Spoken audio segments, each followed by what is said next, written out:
Ah, je vais aller voir. Oui, je vois Monsieur Joly, je suis heureux de vous entendre. C'est ça?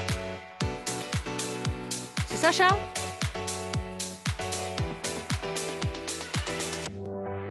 Charles?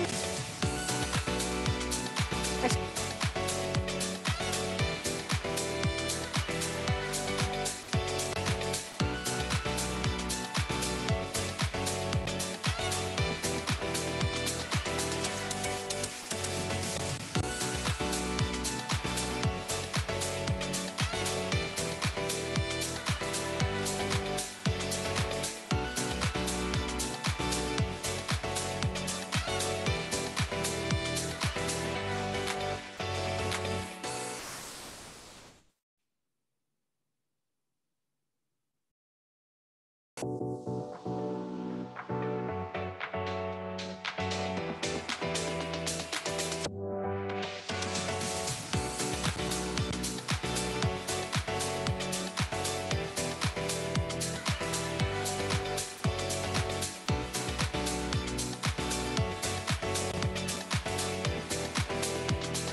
Bonjour à toutes et à tous. Quel plaisir de vous retrouver en ce 21 juin pour une innovation plus connaissance. La génération de connaissances est essentielle et au cœur de l'innovation. Que ce soit de la recherche fondamentale à la recherche appliquée, ces connaissances-là génèrent des bénéfices tangibles pour les patients et pour la société. La pandémie nous l'a démontré. Cathy Malas, je suis adjointe au PDG, je dirige le pôle d'innovation et d'intelligence artificielle.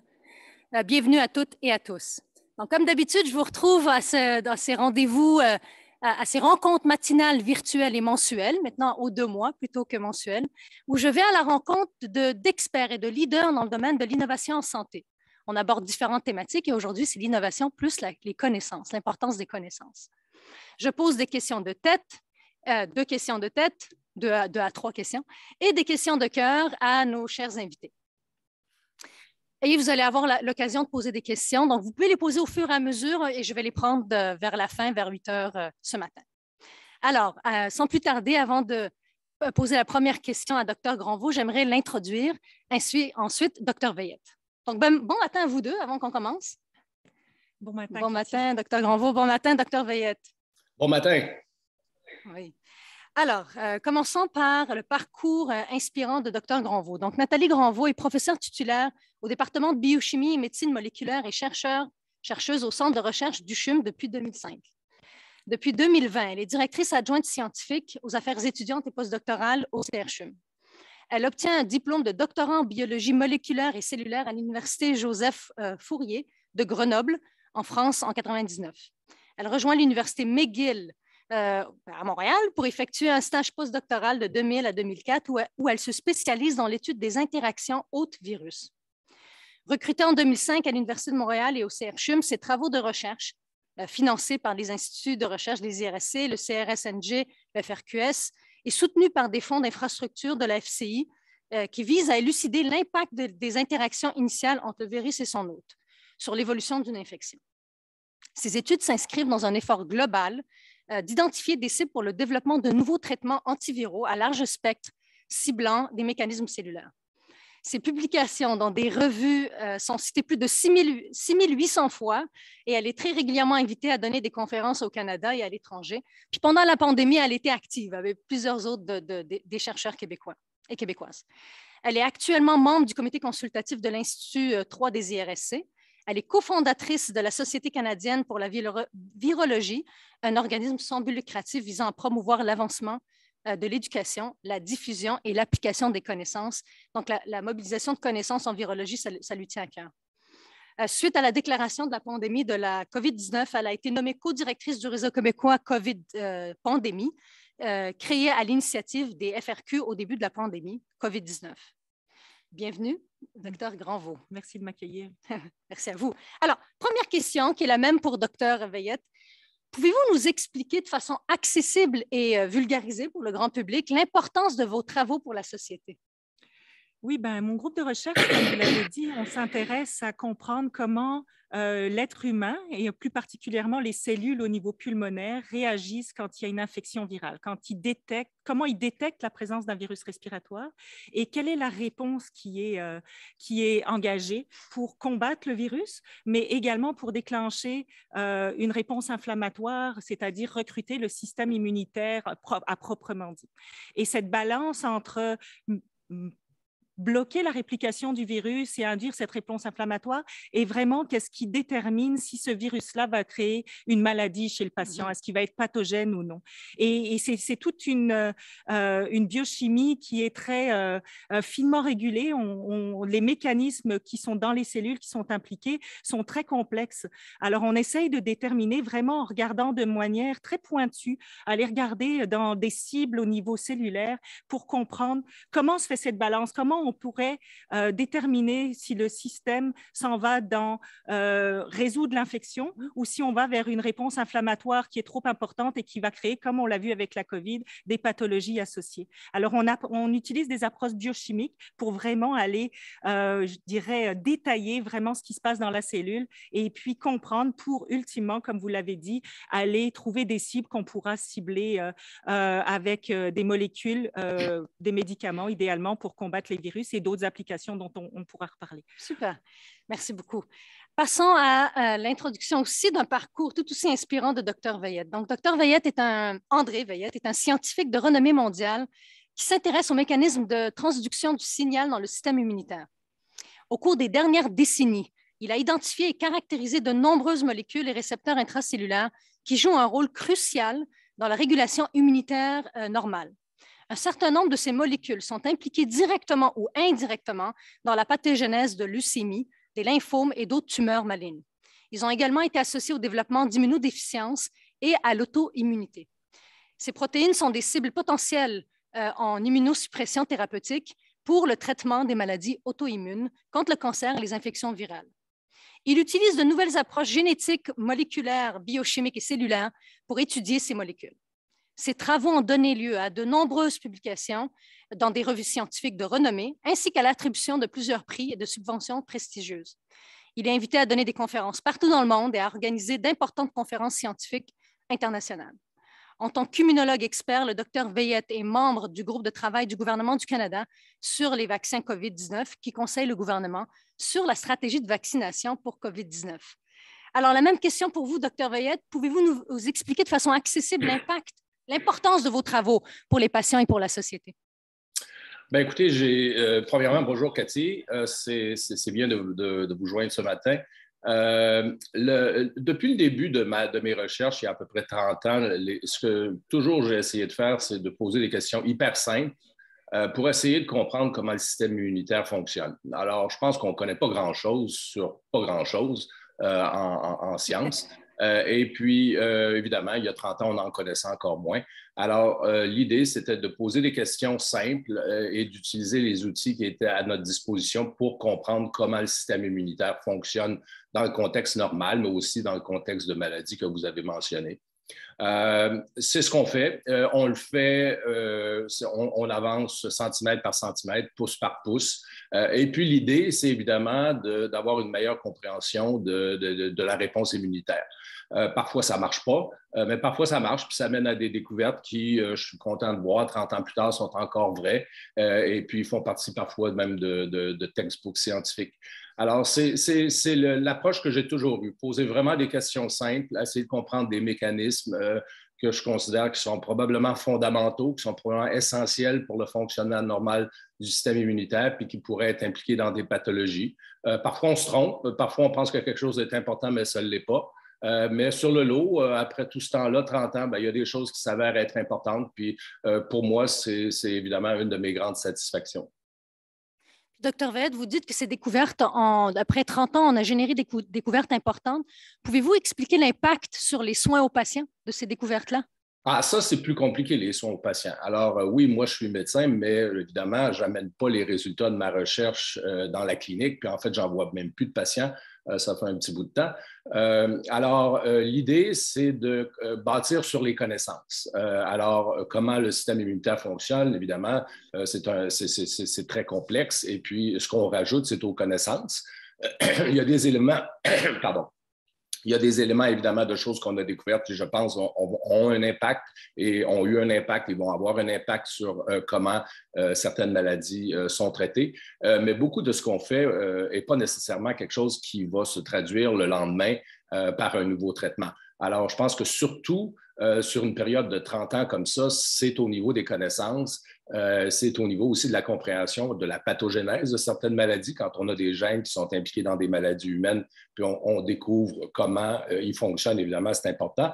Mais pour ce qui est de développer des médicaments qui vont cibler ces molécules-là, ça, c'est une autre histoire. Bon, on travaille présentement sur certaines molécules qui sont exprimées à la surface du système immunitaire qui permettent aux cellules du système immunitaire, qu'on appelle les macrophages, de bouffer, de détruire les cellules cancéreuses. Alors, récemment, évidemment, puis ça a été un peu notre projet de pandémie. Récemment, on a généré des anticorps monoclonaux, bon, donc des anticorps, on entend parler des anticorps monoclonaux avec la COVID-19, qui, on espère, vont stimuler la fonction de cette molécule-là. Puis on en a trouvé certains pour maintenant augmenter la capacité du système immunitaire à détruire les cellules cancéreuses. Bon, on n'est pas encore rendu dans les patients. Alors, ça, c'est toute une autre infrastructure, puis c'est une autre équipe. Il va falloir faire des partenariats avec des compagnies biotechnologiques, avec des compagnies pharmaceutiques et des cliniciens. Et puis, ça va être évidemment une grosse montagne à monter si on veut se rendre là. Docteur Granvaux, avant que je vous pose votre deuxième question de tête, pourquoi c'est important la recherche fondamentale pour une société? Qu'est-ce que la COVID nous a appris de l'importance de générer un peu le point de Dr Veillette, l'importance de générer des connaissances qui n'ont pas un impact immédiat en société, mais après de nombreuses années, ça peut avoir un impact? Oui, ben c'est extrêmement important parce que au moment où on a besoin de l'application, comme ça s'est passé avec la COVID, quand le virus, le SARS-CoV-2 est arrivé, on aurait aimé avoir les connaissances pour pouvoir agir sur ce virus encore plus Exact. rapidement que ce qu'on l'a fait. Et malheureusement, comme on a toujours du mal, la société, l'être humain a du mal à se projeter dans le futur. On favorise beaucoup les recherches pour lesquelles on voit une application qui est beaucoup plus immédiate et c'est une tendance qui s'amplifie, je dirais. Par contre, à bâtir des connaissances sur tous les sujets, ça nous permet c'est comme un lac de connaissances qui peut nourrir l'innovation, qui peut nourrir l'applicabilité et il ne faut absolument pas assécher ce lac-là parce que le jour où on en a besoin, on doit pouvoir être prêt. Et si on avait connu, par exemple, le genre de recherche qu'on fait nous, qui est transversale à beaucoup de virus, si cette recherche-là avait pu avancer plus loin, pas juste la mienne, celle de tous les chercheurs dans le monde dans ces domaines-là, on aurait certainement eu des cibles pour développer des antiviraux qui auraient été utilisables pour protéger les patients beaucoup plus rapidement en attendant d'avoir un vaccin qui lui demande qu'on connaisse le virus. On avait besoin de données sur le SARS-CoV-2 pour pouvoir faire un vaccin. Et ça prend du temps, même si ça a été magique et que ça a pris juste 1 an contre toute attente. Mais si on avait eu ces données, on aurait avancé beaucoup plus vite, on aurait pu protéger plus de monde, on aurait pu se tourner vers l'application de manière beaucoup plus rapide. Tout à fait. Lac de connaissances, j'aime bien ça. Je retiens.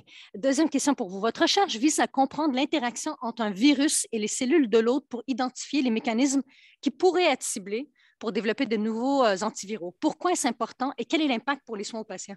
Oui, bien, ça revient un petit peu à ce qu'on vient de dire. Hein. On a généré au cours des 15 dernières années, puis on va continuer à le faire, des connaissances qui vont nous permettre de déterminer quelles pourraient être des cibles.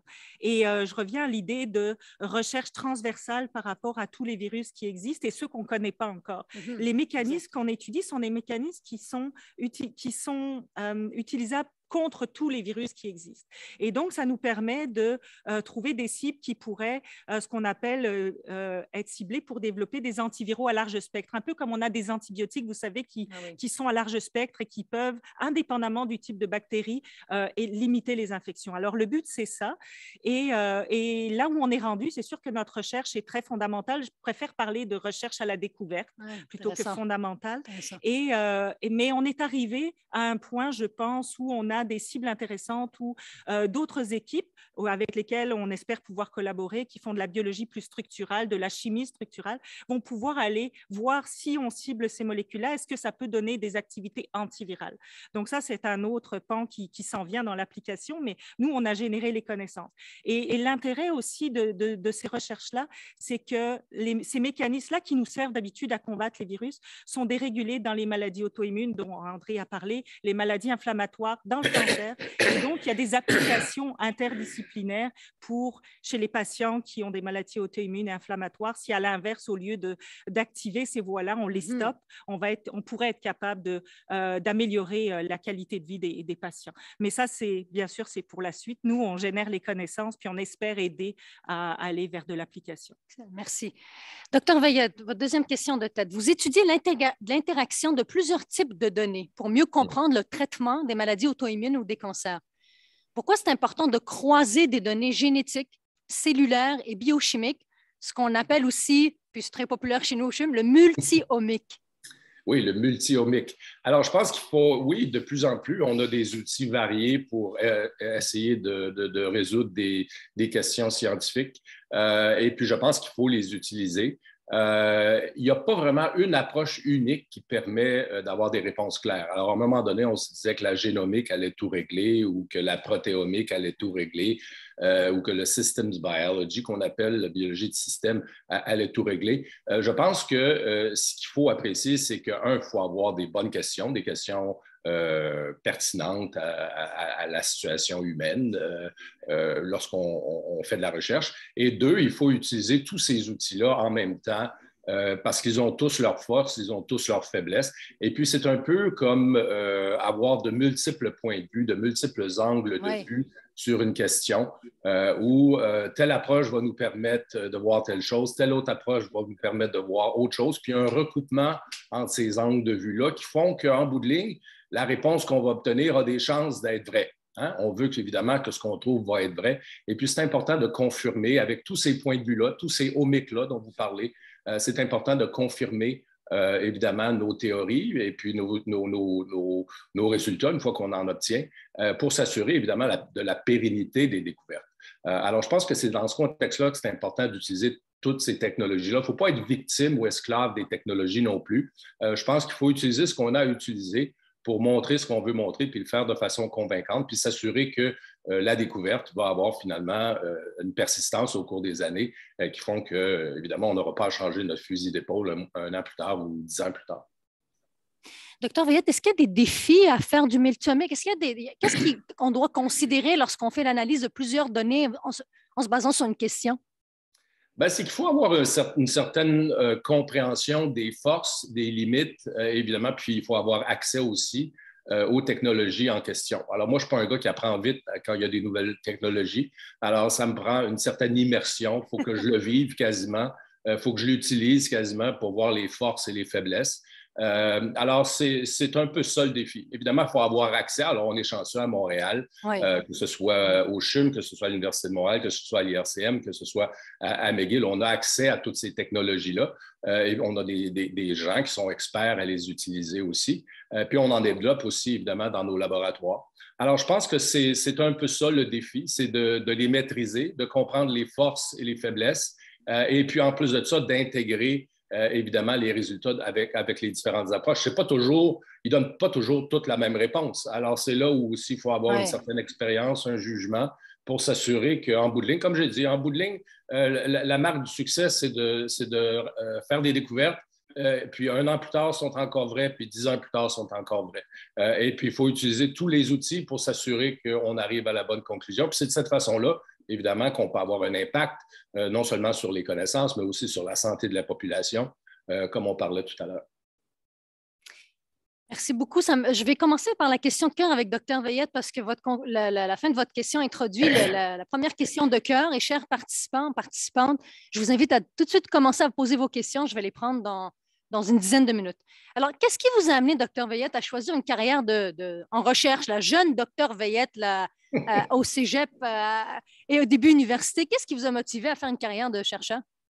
Écoutez, c'est un peu aléatoire. Hein. Moi, j'ai parfois raconté cette histoire-là. J'ai jamais été quelqu'un avec un cheminement de carrière très, très, très bien planifié. Alors, j'étais très jeune. Vous l'avez dit, jeune, là, c'était jeune. Alors, j'ai commencé mon cours de médecine, j'avais 17 ans. Alors, c'était pas vraiment parce que j'avais réfléchi pendant très longtemps. Alors, j'y allais un peu parce que j'avais des bonnes notes au cégep. Et puis, c'est ce que les gens me disaient que je devais faire. Et puis, ça a été un peu le représentatif de mon cheminement de carrière en général. Alors, c'est un peu comme ça. Alors, je vais où le vent m'amène. Et puis, une fois que j'arrive dans une situation ou une profession ou un emploi particulier, ben, j'essaye de faire le mieux possible. Puis de réussir. Puis ça bien que c'est pas, vous pouvez dire, ah, mais c'est dommage, vous allez aboutir à des endroits qui sont pas vraiment intéressants. Non, j'ai toujours abouti dans des endroits que j'ai rendus intéressants en regardant les choses avec la bonne perspective. Alors, c'est un peu ça. Ça a été ça, mon projet de carrière. Puis c'est comme ça que j'ai abouti où je suis aujourd'hui. Puis je continue encore de fonctionner comme ça, que ce soit dans mes choix de carrière ou dans mes choix de projet, dans les laboratoires. Oui, je travaille sur le système immunitaire, mais pardon, je vais dans toutes les directions. Je vais où un peu, comme j'ai dit, où le vent m'amène. Et puis, je pense que c'est aussi bon que d'avoir un parcours très bien réfléchi, très bien planifié. Ouais, tout à fait. Ou peut-être, parfois, c'est même trop frustrant. Puis les innovateurs fonctionnent comme ça, ils saisissent les opportunités, puis ils cheminent, puis ils suivent leurs passions, puis leurs intérêts. Alors, merci beaucoup de ce partage-là. Docteur Granvaux, développement de talent, recherche, mobilisation de connaissances. Qu'est-ce qui a amené très jeune Nathalie Granvaux à s'impliquer dans ces 3 avenues? Mais je pense que c'est une question de personnalité. Je rejoins un peu ce que André disait dans le plan de carrière. J'ai jamais vraiment eu une vision très claire de qu'est-ce qu'était la prochaine étape. Mais au fur et à mesure qu'on vit notre carrière, une fois rentré en recherche, ben, on se rend compte de ce qu'on aime, de ce qui nous apporte de la satisfaction aussi et de ce qui nous manque des fois dans certains contextes. Et c'est vrai que le travail en laboratoire, autant j'aime la science, j'aime ça, mais j'ai besoin de sortir du laboratoire, j'ai besoin d'explorer ailleurs. ailleurs, j'ai besoin de contribuer ailleurs. Et une des choses que j'aime faire, le monde autour de moi dit toujours que je suis toujours en mode solution. J'aime voir où sont les problèmes puis essayer de trouver des solutions.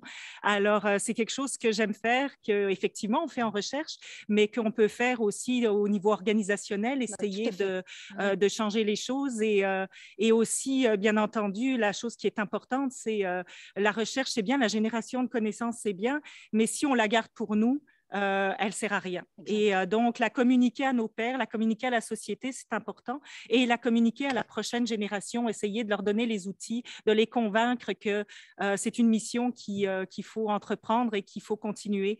Je pense que c'est des éléments qui sont extrêmement importants pour moi et qui l'ont toujours été. Puis comment peut-on encourager les jeunes scientifiques issus de la diversité ou pas à s'impliquer socialement pour générer et partager des connaissances au grand public? Comme vous l'avez fait, par exemple, en temps de COVID. Absolument. C'est une question à laquelle j'ai bien entendu bien réfléchi en me demandant pourquoi on ne le faisait pas autant avant, parce que c'est vrai qu'il y a une vraie différence et on a une opportunité qui s'est créée avec la pandémie. La science a pris une place dans la société publique, dans les médias, etc. Donc, ce qui est génial. Ce qui est génial, mais qu'il va falloir entretenir et qu'il va falloir continuer. Et je pense qu'une des analyses que je peux faire par rapport à ça, c'est que dans notre parcours, en tout cas en sciences expérimentales, le parcours universitaire est un parcours très exigeant et qui demande énormément de temps en laboratoire et on focus sur cette compétence, le travail en laboratoire, l'acquisition de connaissances. Et il y a très peu de place pour nos jeunes à rester des citoyens et à développer des compétences transversales comme la communication. Alors, on apprend à communiquer à nos pairs, mais dans nos programmes, on a très peu de développement de compétences pour parler à la société vulgarisée. Donc ça, je pense qu'il faut l'inclure, mais il faut aussi dégager du temps pour que les scientifiques de demain ne soient pas isolés du reste de la société. Est-ce que vous pensez que dans le parcours universitaire, on devrait former dans des compétences transversales comme la communication? Absolument, absolument. Je pense que c'est essentiel. Je pense que c'est un devoir pour les chercheurs de s'impliquer, des scientifiques en général, qu'on fasse de la recherche ou pas, mais il faut donner les moyens. Ce n'est pas une compétence qui... Moi, personnellement, je pensais vraiment que j'étais très mauvaise en vulgarisation avant la COVID et je disais même à mes étudiants, allez apprendre ça avec quelqu'un d'autre. Parce qu'on ne l'avait jamais développé, on ne l'avait jamais vraiment mis. Et le jour où on a besoin de le faire, on se rend compte qu'on a certaines facilités pour certaines personnes. André l'a très bien fait aussi, également, comme plusieurs de mes collègues. Mais je pense qu'il faut aider les jeunes à se rendre compte de ces compétences-là. Ce n'est peut-être pas fait pour tout le monde, mais il faut le développer au même titre qu'on développe d'autres compétences. C'est essentiel pour la population. Moi, je vais vous donner l'exemple de mes parents. Leur niveau de littératie en santé, elle n'est pas très évolué. Puis je pense que pendant la COVID, vous avez fait un travail exemplaire de vulgariser l'information pour que des gens qui ont une littératie en santé peut-être un peu plus faible puissent comprendre et s'engager être des citoyens engagés dans leur santé. Donc, je pense que c'est essentiel ce que vous venez de partager. Docteur Veillette, quel aspect de votre travail quotidien vous aimez le plus? Ah, ça, c'est compliqué. J'ai réfléchi longtemps à cette question-là pour voir qu'est-ce que je devais répondre. Faut ouvrir une petite parenthèse ici. La recherche, c'est excitant, c'est passionnant et tout, mais c'est pas toujours heureux. Hein? On n'est pas toujours heureux. Parfois, c'est très frustrant. Parfois, c'est décourageant. Alors, on vit c'est jamais ennuyant, ça, c'est certain. Mais on a donc toutes ces émotions-là qu'on peut avoir dans la même journée ou dans la même semaine, ça, c'est certain. Alors, qu'est-ce qui me fait le plus plaisir? Qu'est-ce que j'aime le plus dans la recherche? C'est de voir qu'une personne en formation, un étudiant, un stagiaire postdoctoral, après avoir fait une démarche scientifique, donc avoir fait des expériences, il y avait une hypothèse, on a fait des expériences, on a répété, on a testé, se rendre compte qu'ils réalisent qu'ils ont découvert quelque chose, puis qu'avant eux, c'était inconnu. C'est grâce à eux qu'on connaît ça maintenant. C'est une avancée pour la planète, parce qu'évidemment, la planète au complet, on espère que personne d'autre qui a la même chose en même temps, n'était pas au courant. Évidemment, sur le quotidien, c'est des petites choses, ce n'est pas des énormes choses, c'est des petites choses, mais c'est de voir finalement l'étincelle qu'il y a dans l'œil, dans le regard de quelqu'un qui réalise tout d'un coup qu'ils ont trouvé quelque chose. Ce n'est pas nécessairement tous les jours, par contre, mais qui ont trouvé quelque chose que personne ne connaissait auparavant. Puis c'est à cause d'une démarche scientifique avec une hypothèse, avec une approche scientifique, des expériences, des approches multiomiques, comme vous avez dit tout à l'heure. Ça, c'est vraiment le plus grand plaisir que je peux avoir. Ce n'est pas tous les jours, malheureusement, mais quand ça survient, c'est extrêmement valorisant. Puis la dernière question de cœur pour vous deux, chers collègues. Comment peut-on encourager le partage des apprentissages et surtout des échecs? Comment peut-on valoriser ce partage dans la carrière de jeunes chercheuses et chercheurs et pourquoi c'est important, Dr. Veillette? Moi, je dis toujours ce que je pense et je dis toujours ce qui m'arrive. Alors, quand quelque chose est bon, je vais le dire, peut-être pas aussi fort que certains font, mais je vais le dire. Mais aussi, quand les choses ne marchent pas, je vais le dire. Alors, si j'ai un échec, que ce soit des expériences qui ne marchent pas, que ce soit un article scientifique qui est rejeté, une subvention qui est rejetée, ou même d'avoir la COVID, je ne me gêne pas de le dire, puis je suis ouvert, je suis transparent. Et puis, je pense qu'il faut former les gens dans nos laboratoires, nos étudiants, même les tout petits. Il faut les former à cette réalité qu'est la recherche. Comme j'ai dit tout à l'heure, il y a des moments très heureux. Hein? Puis si on faisait un film, c'est surtout ça qu'on montrerait, comment les gens aboutissent à des découvertes qui génèrent des prix Nobel. Mais il y a aussi toutes sortes d'autres émotions qui viennent avec ça. Puis ça, c'est là où souvent les gens vont décrocher en parcours de formation. Ils vont dire « Ah oui, moi, je pensais que c'était super, qu'on faisait des découvertes tous les jours, qu'on publiait des articles une fois par mois. » Mais non, c'est long, c'est excitant en bout de ligne, mais c'est aussi frustrant, puis ça peut être décourageant. Alors, je pense que c'est de transmettre the whole picture, le tableau le total aux gens pour s'assurer qu'ils comprennent c'est quoi, puis qui, très jeunes, commencent à réaliser que il y en a pour qui ce n'est pas une chose qui est compatible avec leur personnalité, mais aussi il y en a que ça va leur permettre de s'aguerrir et puis de contribuer de façon persistante au domaine de la recherche parce qu'ils savent dans quoi ils s'embarquent. Alors, c'est super la recherche, mais il y a aussi des côtés qui sont difficiles, puis c'est ça qu'il faut comprendre. C'est ça qu'il faut dire aux gens. Docteur Granvaux, comment on peut inciter à ce partage-là d'apprentissage et d'échecs dans les carrières de jeunes chercheuses et chercheurs? Mais je pense qu'il faut surtout aussi valoriser tout ce qui ne fonctionne pas. Pour l'instant, on valorise notre système notre système par nos pairs est fait pour valoriser la publication, les résultats positifs. Et ça, tant qu'on ne changera pas notre façon d'évaluer l'excellence, aller vers la démarche scientifique plutôt que la publication de résultats positifs et qu'on ne valorisera pas un travail qui peut être de longue haleine, mais amener à des résultats négatifs, je pense qu'on aura beaucoup de mal à inciter les gens à aller vers là. Par contre, je pense qu'il y a aussi de se rendre compte que les résultats négatifs nous apportent souvent beaucoup plus d'informations que des résultats positifs. Et on l'a vu pendant la COVID. Vous savez, quand il y a eu beaucoup de résultats négatifs qui ont été partagés, souvent en pré-publication, pas révisés par les pairs, mais ça a permis à d'autres chercheurs de prendre d'autres orientations, de se dire ça a déjà été testé, ça ne sert à rien qu'on refasse la même chose, on peut s'en aller vers autre chose. Et ça, c'est un progrès. On a malheureusement dans nos sociétés actuelles, on voit toujours ce qui est positif, on ne se rend pas compte que les expériences négatives, on peut bâtir dessus. Et je pense que c'est à la société académique de revaloriser le cheminement scientifique, de valoriser cette recherche ces hypothèses auxquelles on apporte des réponses et qui des fois sont des réponses négatives, mais de les remettre dans le contexte d'une génération de connaissances. Et une connaissance négative, un test d'une hypothèse qui aboutit à quelque chose de négatif, c'est une connaissance comme une autre. Puis est-ce que vous pensez qu'un jour, on va inciter à partager les échecs? Je vous donne un exemple. Dans l'écosystème israélien, récemment, je l'avais étudié, ils ont une cible de 60, pour les innovateurs, là, on parle d'entrepreneuriat, scientifique ou non, 60% de taux d'échec pour les innovations de rupture. Est-ce que vous pensez qu'un jour, dans la communauté scientifique, on va, sans avoir de cible d'échec, mais est-ce qu'on va avoir des incitatifs, comme on l'a eu dans la COVID?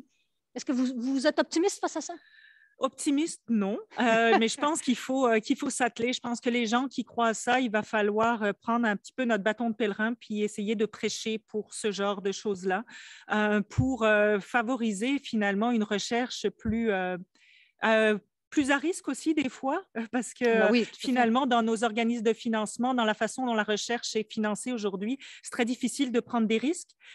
Donc, si on ne prend pas de risques, bien sûr, on a moins d'échecs, mais on a moins de connaissances qui peuvent nous amener à quelque chose d'assez inattendu. Et donc, je pense qu'il va falloir que des personnes se posent ces questions-là et essayent de changer le système. Merci beaucoup. Alors, on y va j'ai introduit cette année la notion de questions-réponses rapides, en anglais les rapid fire questions. Alors, j'y vais avec la première. Docteur Granvaux, quelle est votre plus grande fierté Ah, ma plus grande fierté, je pense que c'est d'arriver dans un système comme on vient de décrire, de continuer d'aller dans des chemins de traverse au niveau de ma recherche et pas aller dans ce qui est à la mode et de me tenir à ça, d'aller avec mes convictions et mes hypothèses et d'arriver à continuer cette recherche-là. Docteur Veillette, votre plus grande fierté? C'est probablement les gens que j'ai formés et puis qui continuent en recherche. Je pense que ça prend un village pour former des gens. Et puis, il y a beaucoup de gens, évidemment, qui décident de laisser tomber en parcours, durant le parcours. Alors, c'est les gens que j'ai formés qui, aujourd'hui, sont encore en recherche, qui réussissent, qui eux-mêmes ont leur notoriété et leur reconnaissance scientifique, et puis qui continuent à parfaire les connaissances, qui amplifient les connaissances. En partie, c'est relié à ce que je faisais, ou aussi indépendamment de ce que je fais. Ça, c'est ma plus grande source, honnêtement, de fierté. Docteur Granvaux, une action clé de société à mettre de l'avant pour avoir le Québec générateur et mobilisateur de connaissances de demain? Remettre les scientifiques dans la société publique. Je pense qu'il faut donner de la place aux scientifiques à tous les niveaux, avoir leur point de vue. On les voit très peu, on les entend très peu en dehors du domaine académique et je pense que c'est vraiment important. On voit beaucoup d'autres professions, mais pas les scientifiques et je pense qu'il faut remettre le scientifique comme citoyen. Docteur Veillette?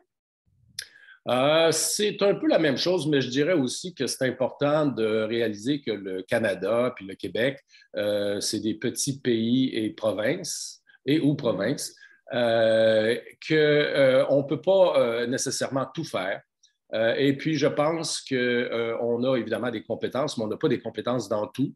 Et puis, ça revient un peu à ce que Nathalie disait tout à l'heure. Donc, il faut permettre, je pense, aux gens de faire ce qu'ils veulent faire, ce qu'ils aiment faire. Et puis de poser des questions, pas nécessairement être des suiveux, comme on dit, de ce qui se passe en Europe ou aux États-Unis ou en Asie. Vraiment permettre aux gens de développer des créneaux qui font que si ça marche leur affaire, bien, ils auront découvert quelque chose. Malgré le fait qu'on est un petit pays, qu'on est une petite province, qu'il n'y a pas beaucoup de monde, je pense que si on permet aux gens de la liberté de découvrir dans des domaines qui les intéressent, eux, qui les passionnent, je pense que c'est là qu'on peut vraiment avoir un impact unique. Docteur Veillette, un ou une de vos plus grandes ou grandes mentors? Ah, ça, j'y ai pensé, mais ça a été facile. Parce que moi, j'ai fait mon cours de médecine à l'Université Laval. Après ça, j'ai décidé d'aller à l'Université McGill, faire ma résidence en médecine interne. Et puis, honnêtement, je ne connaissais pas la recherche à ce moment-là. J'avais été formé, évidemment, pour devenir un clinicien. Et puis, c'est quand j'ai rencontré Phil Gold, qui était le chef de médecine à l'Hôpital général de Montréal, qui était lui-même un médecin-chercheur, qui, je ne sais pas ce qu'il voyait en moi, peut-être qu'il disait ça à tout le monde aussi, mais qui m'a vraiment encouragé à essayer d'avoir une carrière académique, qui m'a encouragé à aller en oncologie aux États-Unis et après ça, de revenir au Québec, à Montréal, pour faire de la recherche. Alors ça a vraiment été probablement la personne qui a eu le plus gros impact sur ma carrière. Docteur Granvaux? Définitivement, mon superviseur de PhD, Dr Vignier, à l'Université à Grenoble. Je pense que c'est quelqu'un qui avait une connaissance incroyable, avec beaucoup de rigueur, beaucoup d'exigences, mais qui avait surtout la capacité, en tout cas avec moi, d'accepter, d'écouter mon esprit critique et de le développer, de me laisser développer ma façon de penser à moi, donc de me guider plutôt que de m'imposer sa vision à lui.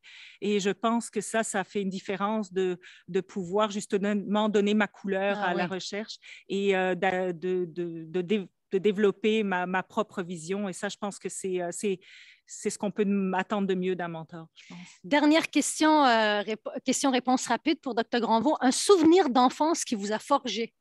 Oui, ben, ça, c'est une question difficile. Plus qu'un souvenir, en fait, c'est plus une expérience. Puis je pense que l'expérience en recherche, comme l'a expliqué André tout à l'heure, c'est beaucoup d'échecs pour peu de succès souvent. Et je pense que j'ai forgé ça avec le sport. Je pense qu'on se rend compte par les activités sportives que j'ai commencées très jeune, que ça prend beaucoup d'entraînement pour arriver à des résultats. Et je me rappelle de regarder les Jeux olympiques de 1984 la nuit, parce que c'était à Los Angeles, puis qu'en France, ça donnait la nuit, et de regarder Carl Lewis qui courait le sprint.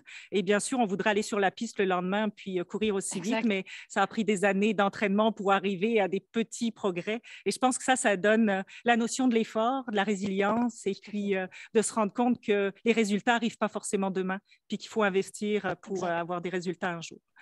Et on change le monde d'une action à la fois. Docteur Veillette, un souvenir d'enfance qui vous a forgé? Bien, écoutez, moi, c'est surtout l'influence que mon père avait sur disons, les efforts que je faisais pour développer une carrière. Alors, mon père, c'est un homme brillant qui, malheureusement, n'avait pas eu la chance d'aller à l'école. Mais bon, il était quand même quelqu'un de brillant, quelqu'un qui aurait pu aller n'importe où. Et puis, il insistait que ses enfants, dont moi qui étais le premier, soient ambitieux et il a fait des sacrifices pour qu'on fasse les carrières qu'on voulait faire. Ce n'était pas toujours évident. Parfois, ça menait à certaines flamèches. Mais je pense qu'un souvenir global que j'ai de mon enfance, c'est l'influence, en bout de ligne, on réalise une influence très positive sur ma motivation d'essayer de faire quelque chose qui va avoir un impact. Puis aussi, l'autre composante qui était toujours une composante de ses propos, c'était de redonner à la société. Alors, je pense qu'on est très chanceux en Amérique du Nord, au Canada, au Québec, que la société nous donne beaucoup. Hein? Notre éducation, notre système, bon, il y a des imperfections, mais on a quand même, on reçoit beaucoup. Et puis, surtout à mesure qu'on avance dans l'âge, je pense qu'il faut redonner à la société, qu'on a tous cette responsabilité-là.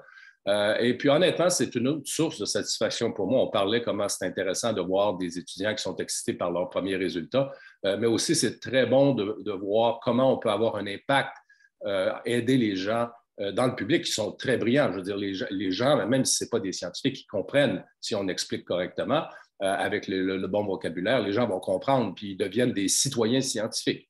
Alors ça, c'est une autre satisfaction que j'ai, c'est de redonner à la société et puis d'aider les gens à comprendre des situations complexes, par exemple, comme on a dit tout à l'heure, la COVID. Et moi, j'ai adoré cette conversation-là. Là, c'est le temps de prendre les questions du public. Je vais en prendre une première qui est excellente de Annie Daniel. Merci beaucoup pour cette bonne question, qui est la suivante. Pensez-vous qu'il y a de la place pour le partenariat patient ou le partenariat citoyen dans la recherche fondamentale?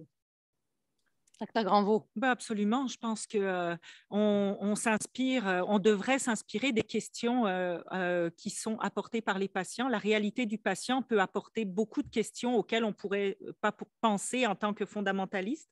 Et bien sûr, on va y répondre dans la génération de connaissances. On n'aura pas une solution demain pour le patient, mais comme on l'a dit, toutes les innovations commencent par la génération de connaissances et écouter les patients, c'est quoi leur réalité. Des fois, ça nous fait faire des liens avec des choses qu'on peut avoir vues ou qu'on peut avoir entendues dans des conférences et pousser des hypothèses et les tester et voir si c'est des réalités. Donc oui, absolument. Docteur Veillette, est-ce que vous vouliez ajouter quelque chose à cette question? Non, je pense que c'est un excellent point. Le public qu'on connaît ou que je connais à travers la pandémie, c'est maintenant des experts. Alors, je pense que leurs opinions sur, par exemple, toutes sortes de sujets qui touchent la COVID sont quasiment aussi bonnes, parfois meilleures que celles de scientifiques. Alors, je pense que si on ramène ça à un contexte hors COVID, je pense que les patients aussi sont très importants. Il faut vraiment écouter ce qu'ils ont à dire. En bout de ligne, c'est aussi eux qui payent la facture. Hein. Quand on a des subventions, quand on fait des travaux, c'est eux nos boss.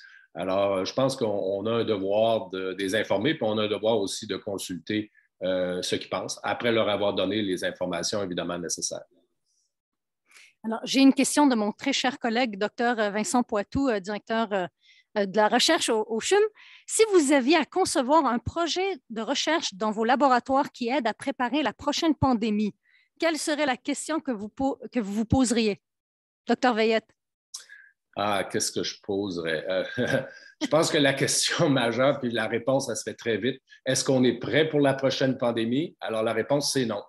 Alors donc, après ça, j'essaierai de convaincre les gouvernements, incluant le gouvernement fédéral, évidemment, le gouvernement provincial, de développer un mécanisme qui, je pense, se fait en dehors de mon laboratoire. Je pense qu'on aurait besoin de quelque chose quasiment d'un institut de préparation pour la prochaine pandémie avec toutes sortes de centres qui font toutes sortes de choses, que ce soit on a vu combien il y a eu de déficiences desquelles on a souffert finalement au Canada parce qu'on n'avait pas d'équipement de protection, parce qu'on n'avait pas de vaccin, parce qu'on n'était pas capable de faire des vaccins. On était dépendant de ce qui se passait ailleurs. Et puis, je pense que ce soit dans mon petit laboratoire ou que ce soit à une échelle nationale, on a besoin d'être prêt pour la prochaine pandémie et on ne l'est pas. Et puis, ça va avoir besoin de beaucoup de travaux dans tous les petits laboratoires, puis aussi à un niveau national pour s'assurer qu'on va l'être. Il ne faut pas arrêter de penser à ça. Ça, c'est très important. La prochaine pandémie, ça pourrait être dans 1 an, dans 2 ans, dans 3 ans, dans 10 ans. Il faut être prêt, puis il faut être continuellement prêt. Dr. Granvaux? Mais je pense que, bon, c'est sûr que je suis convaincue que des approches qui sont pathogènes, si je peux dire, de faire des recherches qui ne sont pas sectorisées.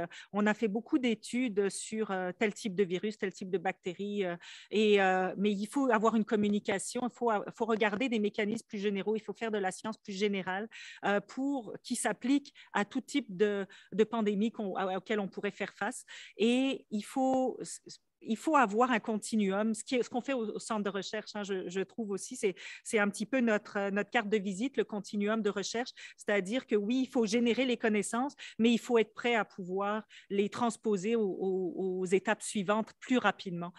Donc, je pense que ça, il faut connecter un réseau autour de ces connaissances et de voir comment elles peuvent être applicables et se transformer vers l'innovation, ça c'est certain, mais il faut générer ces connaissances transversales. Il faut retourner c'est un petit peu étonnant à dire, mais il faut retourner à la base de comprendre comment on combat les pathologies. Hein. Ça revient à comprendre comment ça. Puis on parle de pandémie, mais vous savez, les crises qu'on vit, elles sont multiples. Là, on parle de pathogènes, mais il y a d'autres crise, on a la crise des opioïdes, on a l'obésité qui est une problématique mondiale quand même, dans laquelle il faut s'occuper et qui demande de comprendre les mécanismes fondamentaux. Alors, je pense qu'il faut vraiment retourner à ça, mais les accélérer et pas toujours les voir comme... je pense qu'il faut investir dans ces connaissances-là transversales qui nous permettent d'agir rapidement, peu importe ce qui va nous arriver, qu'on ne peut pas imaginer demain. Parce que la prochaine pandémie, on ne peut peut-être pas imaginer de quoi elle va être faite. Tout à fait. Oui. Dernière question et réponse rapide à vous deux. Quelle est l'importance de la recherche intersectorielle et interdisciplinaire au-delà d'un silo de laboratoire? De silos d'expertise, Dr. Granvaux? Je pense qu'elle est essentielle. Moi, c'est sûr que je viens du domaine fondamental de la découverte, mais grâce au réseau COVID-pandémie, j'ai eu l'occasion de travailler beaucoup plus en interdisciplinarité avec des gens des sciences sociales qui s'occupaient de la santé mentale, avec les patients, les citoyens, de tous les aspects de l'ingénierie, etc. Et c'est là où on se rend compte qu'on peut répondre mieux aux questions qu'on pose, pas en forçant les gens à travailler ensemble, mais en regardant une question à travers tous les prismes de ces différentes disciplines. Et à la fin, on peut les mettre tous ensemble pour avoir une réponse à une question. Alors, il faut regarder des problématiques sous différents angles et ensuite rejoindre tout ça pour avoir des solutions, mais il faut avoir ces approches-là. Docteur Veillette, un mot de la fin. Il y a nos participants qui nous écoutent aujourd'hui. Vous les laissez avec quel message clé? Écoutez, que la recherche, c'est très important, que les connaissances, c'est très important. Ça fait partie de la culture, premièrement. Je pense qu'une société ou une race cultivée a des connaissances et puis devrait se connaître au complet. Je pense qu'on ne connaît pas grand-chose. En fait, on a encore beaucoup à découvrir, que ce soit sur l'être humain ou sur le monde en général. Donc, ça fait partie de la culture, mais ça fait partie aussi des solutions pour régler des problèmes auxquels les humains font face. Alors, on parle évidemment de problèmes de santé, surtout ici. Les cancers, les infections, l'obésité, le diabète et tout, mais il y a aussi des problèmes globaux, comme le réchauffement global, comme la détérioration dans les océans. c'est toutes des choses qui sont aussi très importantes, qu'on doit essayer de régler. C'est bien beau de guérir le cancer, mais si en même temps on suffoque parce que la planète est trop chaude, bien évidemment, on aura juste réglé un problème, mais on n'aura pas réglé un autre qui fait qu'en bout de ligne, l'impact va être le même. Alors, je pense que la recherche, c'est important, ça fait partie, ça génère les connaissances. C'est essentiel pour la culture, mais c'est aussi essentiel pour reconnaître et essayer de régler les problèmes que la race humaine voit de plus en plus, que ce soit les maladies ou que ce soit des problèmes systémiques de type réchauffement global et toutes ces choses-là. Dr. Granvaux, un message clé de la fin? Oui, ben, je pense que ça, pour faire la suite à ce qu'André disait, je pense qu'il faut que la société accepte, premièrement, que la recherche, c'est un long processus, alors ne pas toujours vouloir des résultats qui sont immédiats, mais aussi baser les décisions sur justement ces connaissances qui sont générées, sur les données probantes. Je pense que c'est essentiel que notre société revienne à ça, basée, à informer pour que les décisions puissent être prises sur ces données probantes. C'est essentiel pour prendre les bonnes décisions. On l'a vu avec le climat et on l'a vu avec la COVID récemment. Donc, il faut accepter ça. Il faut accepter, par contre, la longueur de la génération des connaissances. Ça, je pense qu'on est dans une société qui veut tout immédiatement, qui veut du résultat, mais il faut revenir en arrière. Il faut accepter que ça prend du temps de générer les connaissances. Ah, tout à fait. Merci énormément à vous deux. C'est une façon exceptionnelle de clore cette période de mi-année. J'espère que vous avez eu autant de plaisir que moi à échanger avec vous, puis au plaisir de vous retrouver l'année prochaine, en septembre, l'entrée scolaire. Alors, je vous invite, chers participants, à consulter donc, la balado, la vidéo et une facilitation graphique. Et je tiens à remercier Natalia Tourbina, notre artiste, qui résume de façon visuelle l'échange qu'on a eu ensemble. Ces produits de connaissances seront disponibles sur le site du CHUM dès la semaine prochaine. Puis au plaisir de vous retrouver en septembre. La programmation sera diffusée sur notre site. Passez un excellent été. C'est le temps de s'entourer de nos bien-aimés, de se reposer. Alors profitez-en, bon repos et bonne période estivale. Et on se revoit en septembre.